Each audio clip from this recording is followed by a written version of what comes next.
Hey, it's Pierre. I got a new set of rackets to review today. 3 of them. They're by a new company, new squash racket brand called Xamsa, which is Xamsa. An unusual name. I asked the guys who are starting up this brand if that's how you pronounce it, and they said that's how they say it, but they don't mind if other people pronounce it differently. So I'm calling it Xamsa. The aim of this company and these frames is to, my take on it is that they're making sort of classic frames at a reasonable price point.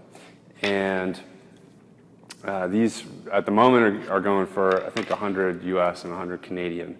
They're available in the US and Canada right now, but they have plans eventually to sell them worldwide. Right now, just US and Canada, though.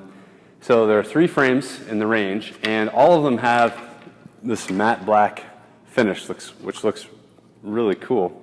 They have kind of traditional frame and grommets, bumper guard, the usual, with a silvery color inlay. This is a pretty. I think of it as a classic frame shape. A bit like some of the Dunlops or any other you might see. And I've been playing with all 3 of these rackets for about a week and a half now. So I've had a good amount of hit with them. And I'm going to give you some feedback. I mentioned they look cool. Let's see, what else can I show you? They don't have, they have this vibration dampener thing. That's what it's called there. There's not much vibration in the frame. I don't know, I think it looks kind of cool with that red kind of thing glowing in there. And one thing I really like is the butt of the racket. They didn't bother to put their brand on there. It's just an arrow, so when you spin the racket, it's either up or down. I like that. There's 3 models in the range. 2 of them are that traditional head shape. These are called the CNT. That's the sort of sub-brand. It's an unusual acronym, and I asked Tim from Xamsa what that stood for, and he said basically, I'm not going to tell you. He said he doesn't want to make it sound like there's some sort of hyper technology involved in the rackets, which I appreciate. It's they're just keeping it simple in the design and in the marketing of their rackets, and I think their tagline is kind of by squash players for squash players, and I believe they're also a portion of each racket sale goes to player development programs, which they're just getting off the ground, but that's the plan. I think starting up in Canada, so there'll be more info coming out about that, I'm sure. What else can I show you? Right. So of the 2 traditional shaped frames, you've got a 140 and a 135. And I've hit with them both. One of them I had strung with gripped with my usual turner grip, and the other I was using without one.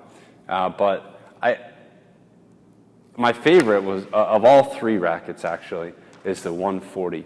I think I found the difference between these 2 frames is that the 140, the extra weight, it feels nicely balanced. And I'll get to the balance in a second, but I feel like the extra weight feels like it's in the middle. It makes it feel a little bit more smoothly balanced throughout the frame. The 135, it's not very pronounced, but if I notice a difference, it's just that this is a bit more weighted towards the top of the head. And I enjoyed kind of I enjoyed the feel of the more evenly balanced one, just creating, I liked the nice smooth swing. I felt like I got the most consistency with that. I mean, they're not that different, but I did feel that I was getting a little better kind of momentum through the shot with the 140. If you prefer a lighter racket, which I usually do actually, but if you're very keen on the lighter racket, check out the 135. Or if you like things that are a little bit more head heavy, give the 135 a whirl. Now let me compare it to, this is the Dunlop Pro GTS, just to give you a comparison on the head size. So the Xamsa is a little bit longer head, and maybe closer to the Dunlop Elite. I wish I had one here to compare it, and I'll see if I can find that out and put it in the post, whether that's closer to the Elite, the Dunlop Elite, or not, just to give people who have used those frames a frame of reference. One other important difference, and I'll mention, and this is kind of coming up now, if you look at the grip size, here, let me show you with this one. This is just because they both have turning grip on them, and you can see the blue. The grip on the Dunlop is actually, if I start them at the same spot, the grip on the Dunlop is actually longer. And it took some getting used to. Now, I think that if you're used to this slightly shorter grip, then this will feel great. Got a bug in my face here. If you're used to the slightly longer grip, like I am with this Dunlop, it took me a bit of getting used to. And one of the things that it does is that it makes it the shot. It made me feel like the shot was more wristy, because with the Dunlop I just had a tendency to put my hand, kind of lay it out along the grip, and kind of come through more.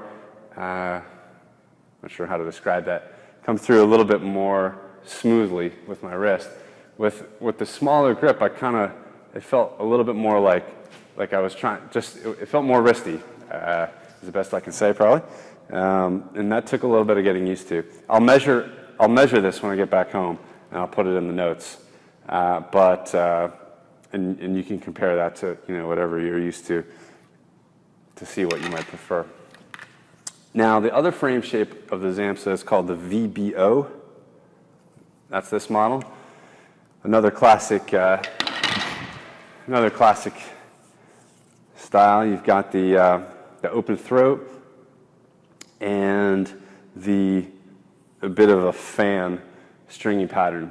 This was probably my second favorite of the three, and this one gave just tons of power. I felt like I was really hitting it hard and with a lot of pace, no matter in a big area of the string bed. So this might be good for someone who's looking for more power, likes that kind of power game. I had trouble. I was playing with it on a hot day, and I had trouble controlling some of my short shots. So that was to me a reason why the 140 was slightly preferable. With that frame shape, I just felt like I had a bit more cut on my drops. Although it was also a very powerful racket in its own right. I was still getting good touch on this, but it just felt like more of a every shot was coming off like a cannon off of this one. So that'd be if you're interested in improving your power, or if you're already a power player, this might be a good one. And then the 135, I would say is my next favorite of the three, and that was just because it's similar to the 140, and I preferred the balance of that one. But again, this might be more your style if you want something a little bit lighter. So again, we have the Xamsa this is the VBO. There's the CNT 140 and the CNT 135, and those are available in the US and Canada. Thanks a lot.